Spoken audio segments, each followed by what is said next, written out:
I don't want to talk about yards. I really, actually, I know I don't want to hear about yards. I don't want to hear about aesthetics. I want to talk about outcomes. And that's what I'll do on this next segment here, because right now, Bryce Young leads the NFL in game-winning drives, 6 of them. And if you're winning games in December, even if your record is one of the worst in the NFC for a playoff team, that means something, whether people like it or not. Why does Bryce Young still feel like he's constantly on trial, even while he's winning games? That's what I want to know. Dude, it's because of the perception when he came into the league.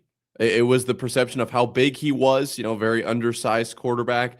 And then the Panthers organization has just had problems for a really long time. And so you could look at any of their quarterbacks they've had in the past few years, but he was immediately put on the chopping block because there was no throw at training camp that like Zach Wilson had. To me, there wasn't a moment like that people could turn to and like, look at what Bryce Young can do, other than if you go back to his college years. And people who are going to do that, there's going to be the conversation of, well, that's not the NFL. And so, yeah, actually, it's a very good question. We do this show live, and we do this show with, obviously talking a little bit beforehand about what we're going to talk about. I did not know you were going to ask that question. That's a very good question. I think that that's actually a great way of looking at it. And I think it's literally just because of the past, because what he's been doing over the last few weeks has been impressive, like to say the least. And it really is exceeding kind of what we've seen. Like, I don't know where this growth came from is how I'm thinking about it. 6 game-winning drives is not an accident, in my opinion. I don't think it's an accident. That's decision-making under pressure, no matter what you want to look for the competition. And you can say the talent level is not the same as some of these other opponents he's had. Obviously, Carolina, as we've mentioned, have been kind of so dysfunctional over the last couple seasons. At what point does clutch outweigh the ugly stat lines? This guy's only averaging 190-something yards per game passing, but clutch should outweigh those stat lines for you as a quarterback evaluator, I think. Absolutely. There's something to be said about winning games, even if you look at like just this last week, or I guess it's within the week. Matt Stafford, 450 yards, 3 touchdowns, no interceptions, didn't get the win though. Right. And that's not necessarily his fault. I'm not saying that, but there is something to be said about, even if you throw for 87 yards, 6 of 47 passing, but if you didn't throw any interceptions, it's hard to really blame that on you, and you win the game. Like, you did enough. It really is a weird stat line for sure, but you did enough. You found, and especially if those are tied to touchdowns. So that's something that I'm looking at here with Bryce. And I think that it only adds to the fuel of the fire that Carolina deals with being in the NFC South. They're 8-7 on Christmas Eve, and they're barely first. Like, they are somehow first in the NFC. Like, very interesting situation that Carolina find themselves in here. I just got to give all the credit to Bryce Young for staying the course here. I don't know if you were planning on bringing this up, but I saw a few videos actually this last week about NFL teams moving on from quarterbacks so quickly. Well, Bryce Young, it just took a while. It took 3 years to finally get up to speed. 200, almost 300 more yards than last season already. He's finally starting to get it figured out. And more wins this year than he did in the first 2 years combined. He's doing that this year with really exciting stuff. If another quarterback had 6 game-winning drives, let's put it in like as a mediocre team this season. Let's say, I don't know, the Dallas Cowboys. If Dak Prescott had 6 game-winning drives this year, we'd already be crowning him as one of the best quarterbacks in the league this year. Why aren't we doing that with Bryce Absolutely.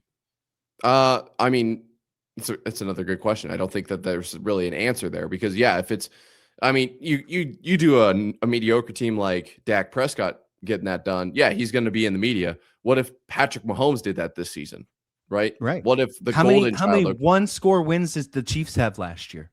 Right. Or the Vikings a few years ago. The Panthers aren't being looked at that way at all. Now, I truly do think it's, as a team, as a unit, it's partially tied to their affiliation with the NFC South. And I'm not saying that they should move, because if they move, they would never make the playoffs. Like, that's what I'm saying here.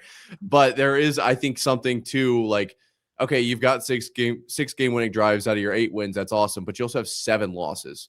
And you're going to make the playoffs, but nobody's looking at you as a contender, because you're going to barely make it in as some sort of division winner. Like, every division gets somebody into the playoffs. that's, I think, the reason for kind of the perception shift.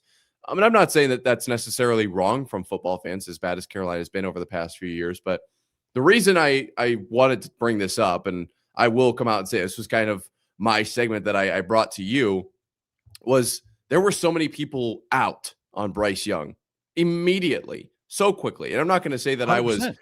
necessarily high on Bryce Young. I was a guy who was banging the drum saying like, oh no, he's going to turn it around. Trust me, trust me, trust me. I don't really care. He's a Carolina Panther. Like if he was a Patriot, I would be banging the drum for him. But the Carolina Panthers I really have a guy here, right? Like this, that you want to talk about Carolina. The Carolina Reaper is here in Ooh. Bryce Young. Like he's not, his start to his NFL career is it's nothing special, but he's catching fire. He's figuring the game out. This is going to stick around. Yeah, I mean, people forget he's already been benched in the league. That usually breaks down young quarterbacks. That usually puts them in a different perspective. But now we're starting to see that with his game-winning drives, him stepping up. Obviously, the coaching changes. He's had to deal with so many of them already. So we can already say, give him credit for being a mature person in this league and dealing with the dysfunction of a program like Carolina. The Panthers haven't had any kind of stability at quarterback since before Super Bowl 50. So, I mean, what does that say about Bryce Young? He's still standing after being benched, criticized, written off. Is he actually closer to being the answer than what people actually want to admit, simply because the expectations at first were unrealistic? Yeah, definitely. Yeah. And I think part of it too is like, I don't think people understand how hard it is as like a quarterback, a guy who's leading the team, when there's so much turnover.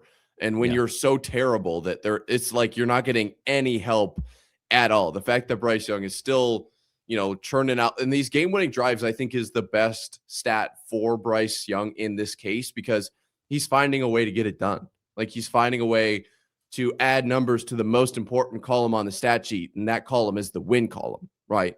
And so, yeah, don't sleep on Bryce Young over the next few years, because now he's learned how to win. And that's really what it comes down to. And then as you learn to win, you get better at the winning thing.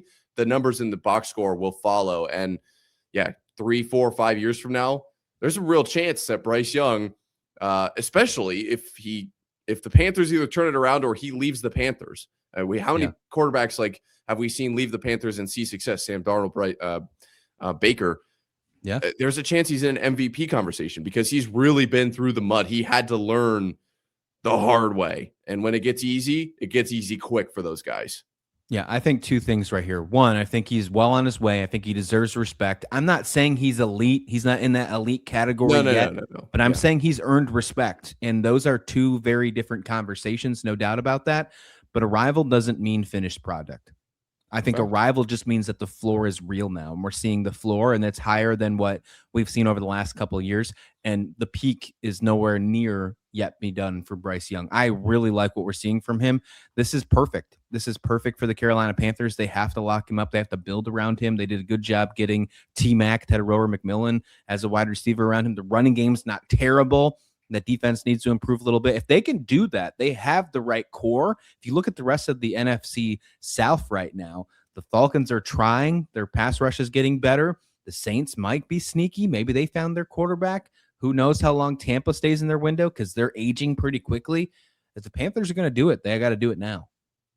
Agreed. The one thing I think about with the NFC South is that there's just so much basically there's so much potential in that division that is untapped, because look at what the Patriots were able to do with an AFC East. You could argue players didn't go to the AFC East because they knew they had to play the Patriots, kind of the same thing with like the LeBron conversation. But nonetheless, this NFC South is already starting at an extremely weak point. Like, who's to say that the Panthers don't finally get some pieces to help out Bryce Young? If he's able to bring wins in, what's stopping them from, winning the division 5, 6, 7 years in a row? Like, Bryce Young will play for that long, I assume. And if he's at the helm and he's winning games, it's not a super tough competition.